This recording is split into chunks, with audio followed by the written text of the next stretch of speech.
মালদ্বীপে কোনো এক সময় মুসলমান ছিল না, কিন্তু বর্তমানে এখন শতভাগ নাগরিক মুসলমান। কিভাবে মালদ্বীপ ইসলামের আলো ছড়ালো, এ নিয়ে এক অলৌকিক কাহিনীর ভিডিও আপনাদের ছোট বড় সকলের জন্য। আরবের কোনো এক বাণিজ্য জাহাজ পূর্ব দিকে যাত্রা করে, কিন্তু জাহাজটি পথিমধ্যে তরঙ্গ বিক্ষুব্ধ সমুদ্র ঝড়ে আক্রান্ত হয়। এতে জাহাজের সব অভিযাত্রী মারা যান। তবে একজন কোনোভাবে ভেঙে যাওয়া জাহাজের কাঠখণ্ড আঁকড়ে ধরে ভাসতে ভাসতে এই দ্বীপে এসে আশ্রয় নেন। ভিনদেশী এই যাত্রী ছিলেন একজন আরব যুবক এবং পবিত্র কোরআনের হাফেজ। তার নাম ছিল আবুল বারাকাত। অচেনা এই দ্বীপে কোথায় যাবেন আবুল বারাকাত? কার কাছে মিলবে তার আশ্রয়? সে থাকার জন্য বাসস্থান খুঁজতে লাগলো।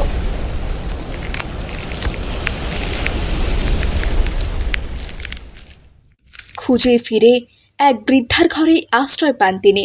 আবুল বারাকাত তখন সবেমাত্র শৈশব পেরিয়ে কৈশোরের যৌবনে পদার্পণ করেছেন। তার চেহারায় তাই দাড়িগোঁফটুকুও গজায়নি। বন থেকে কাঠ কেটে জীবিকা নির্বাহ করতেন তিনি।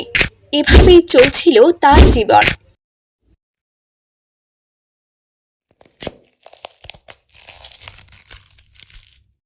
একদিন বাড়ি ফিরে দেখেন আশ্রয় দানকারী বৃদ্ধা কাঁদছেন, সঙ্গে বৃদ্ধার মেয়েটিও কাঁদছে। ব্যাপার, আপনারা কাঁদছেন কেন? আজ আমার মেয়ে মারা যাবে বাবা। কেন মারা যাবেন? তিনি তো সুস্থ। ওই দেখো দেখো দেখো, মৃত্যু যে আমাদের সামনে। আবুল বারাকাত সে বাইরে দাঁড়িয়ে দেখতে পেল রাজার সৈন্যরা দাঁড়িয়ে আছে। তারা কি আপনার মেয়েকে হত্যা করবে? না না, ব্যাপারটি তা নয়।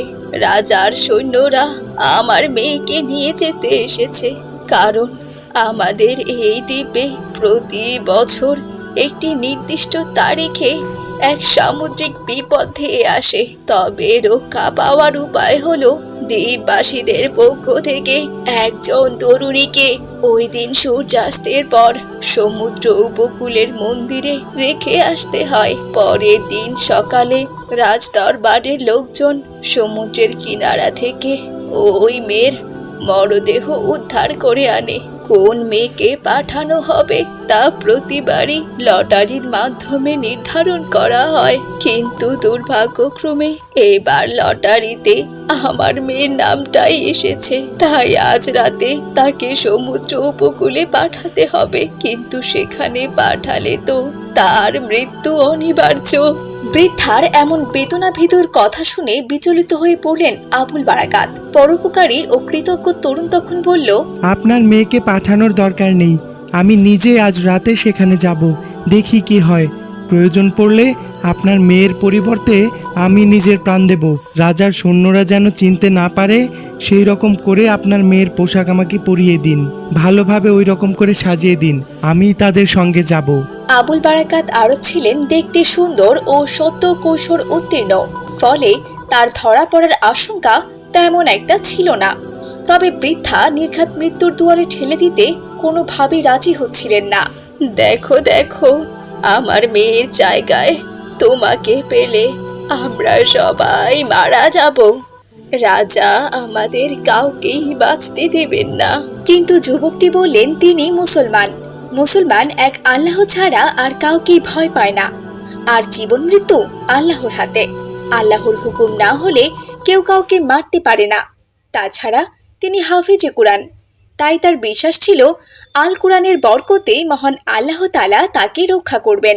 যুবকের পীড়াপিড়িতে বৃদ্ধা রাজি হলেন। রাজার সৈন্যরা তরুণীরূপী আবুল বারাকাতকে নিয়ে গেল।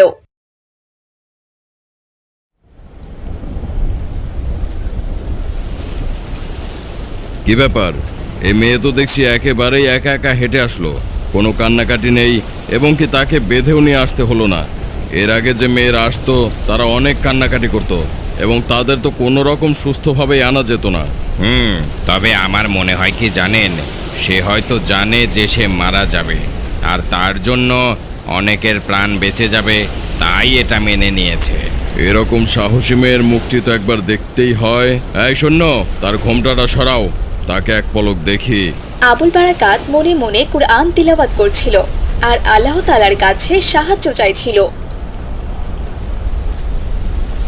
হে আল্লাহ, শূন্য আমার ঘুমটা সরালেই যে আমি ধরা পড়ে যাব, আর আমাকে সহ সবার মৃত্যুদণ্ড দেওয়া হবে। আপনি আমাকে রক্ষা করুন। সৈন্য প্রায় কাছাকাছি চলে আসে। যেই না ঘুমটাটা তুলতে হাত বাড়ালো, তখনই মন্ত্রী বলল, এই দাঁড়াও, ওখানে দাঁড়াও, এটা করো না। কেন কেন মন্ত্রী, তুমি আমার আদেশকে অস্বীকার করছো কেন? রাজামশাই, আপনি যদি তাকে দেখেন আর সেটা যদি সে দানবকে বলে দেয় বা দানব যদি জানতে পারে, তাহলে সে নির্ঘাত এই দ্বীপকে উল্টে দিতে পারে। রাজা ভয়ে তাকে আর দেখল না। আসলে রক্ষা করার মালিক একমাত্র মহান আল্লাহ তাআলা।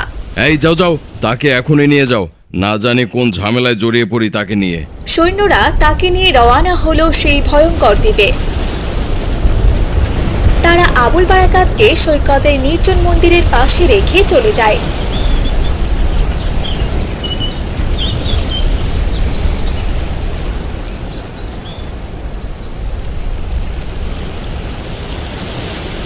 যুবক সেখানে ঈশার নামাজ আদায় করলো। এরপর উন্মুক্ত তলোয়ার হাতে সমুদ্রের ঢেউ দেখতে লাগলেন। একই সঙ্গে পবিত্র কুরআন শরীফ তিলাওয়াত করতে শুরু করে। রাত গভীর হলে চারদিক নিস্তব্ধতায় ছেয়ে যায়। সমুদ্রের ঢেউ ভেঙে পড়ার শব্দ ছাড়া আর কোনো শব্দই নেই। প্রকৃতি নিদ্রার করে ঢলে পড়েছে। হাফেজ আবুল বারাকাত রাতের নিথর নিস্তব্ধ পরিবেশে অপেক্ষমান। সমুদ্রের কিনারায় সেই ভয়ঙ্কর মন্দিরের খানিকটা কাছেই হৃদয়স্পর্শী সুরে কুরআন তিলাওয়াত করে যাচ্ছিলেন সে। কারণ সব ধরনের অপশক্তির মোকাবেলায় কুরআনই তার দুর্দমনীয় হাতিয়ার। সময় বয়ে চলে আর আবুল বারাকাত অপেক্ষা করছেন। হঠাৎ করে সমুদ্র দিগন্তে বিশাল আকৃতির এক ভয়ঙ্কর দৈত্যের উদয় হলো। দৈত্যটি ধীরে ধীরে মন্দিরের অভিমুখে আসতে লাগলো, কিন্তু কাছাকাছি আসতে তার সামনে আগুন জ্বলে ওঠে এবং সেই দৈত্যটি সেখানেই দাঁড়িয়ে যায়। দৈত্যটি আগুন নেভানোর চেষ্টা করে, কিন্তু সে কোনোভাবেই আগুন নেভাতে পারে না। এদিকে আবুল বারাকাত কুরআন তিলাওয়াত করে যাচ্ছে। বোঝা যাচ্ছিল কুরআন তিলাওয়াতের আবেশে কোনো এক অলৌকিক কারণে দৈত্যটি সামনে অগ্রসর হতে পারছিল না। তার চারদিকে দাউ দাউ করে আগুন জ্বলছিল। এ কেমন ক্ষমতা তোমার হে যুবক, আমি বের হতে পারছি না কেন? আর তোমার জায়গায় যুবতী কন্যা থাকার কথা ছিল, তুমি কে? আমি একজন মুসলমান, পবিত্র কোরআনের হাফেজ, আর কোরআনেই সবকিছু রয়েছে। এই কোরআন অত্যন্ত শক্তিশালী। তুমি অনেক মেয়েকে মেরে ফেলেছো। আজকে তোমার সত্যিই আমার আল্লাহর কোরআনের কাছে দুর্বল। তুমি চেষ্টা করে দেখতে পারো, তুমি আমার কিছুই করতে পারবে না। তুমি আমাকে ছেড়ে দাও, আমি আর কখনো এই দ্বীপে আসবো না। এবার তুমি তোমার তিলাওয়াত বন্ধ করো। আমি তোমার কাছে পরাজয় স্বীকার করলাম, আমাকে মুক্তি দাও। অবশেষে হার মানল ভয়ঙ্কর দানবটি। অবশেষে ভয়াবহ দানবটি যে পথে এসেছিল সেই পথেই ফিরে গেল। একসময় সে সমুদ্রে মিলিয়ে গেল।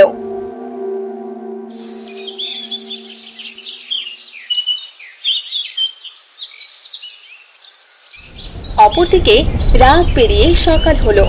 রাজার লোকজন যথারীতি লাশ নেওয়ার জন্য মন্দিরে চলে এলো, কিন্তু তারা হতভম্ব হয়ে গেল। সেখানে যে কোনো লাশ নেই আর কোনো মেয়েও নেই। তার পরিবর্তে এক মুসলিম যুবককে দেখতে পেল তারা।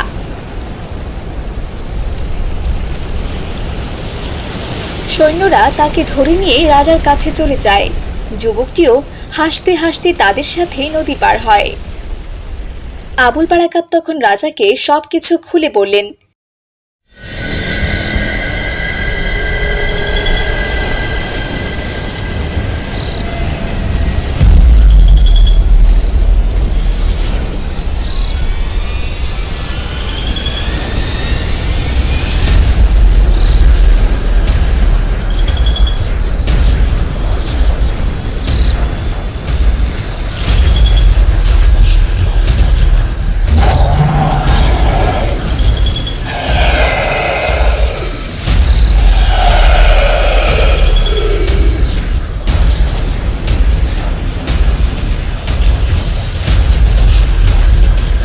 বিস্মিত রাজা তখন বিষয়টি সম্পর্কে নিশ্চিত হওয়ার জন্য ওই মেয়েটিকে ডেকে আনলেন। মেয়েটি ও তার বৃদ্ধা মা রাজার কাছে সব ঘটনা খুলে বললেন।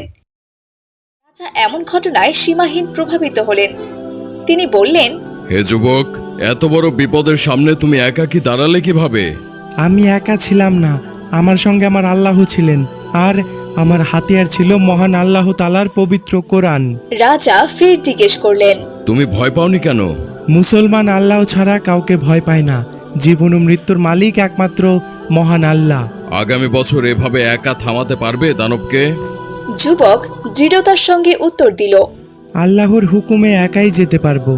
তখন রাজা অতি উৎসাহিত হয়ে বলে উঠলেন, যদি তুমি পারো তাহলে আমরা সবাই ইসলামের সততার সামনে মাথা নত করব।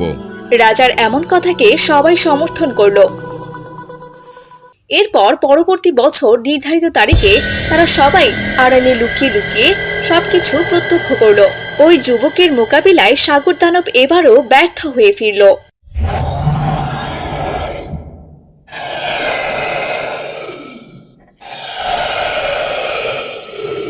এই ঘটনার পর থেকে সেই মহাবিপদ মালদ্বীপে আর আসেনি। তখন রাজা ও রাজ্যের সবাই ইসলাম গ্রহণ করেন। প্রথম দিনেই ৬৫,০০০ লোক মুসলমান হয়ে যায়। এরপর দলে দলে মালদ্বীপবাসী আশ্রয় নিতে থাকে ইসলামের সুশীতল ছায়ায়। জানা গেছে এটা ১১৪০ সালের ঘটনা, আর ওই রাজার নাম ছিল সোনু রাজা। আমাদের ভিডিওটি যদি আপনাদের ভালো লাগে তাহলে লাইক করুন, কমেন্ট করুন আর শেয়ার করুন।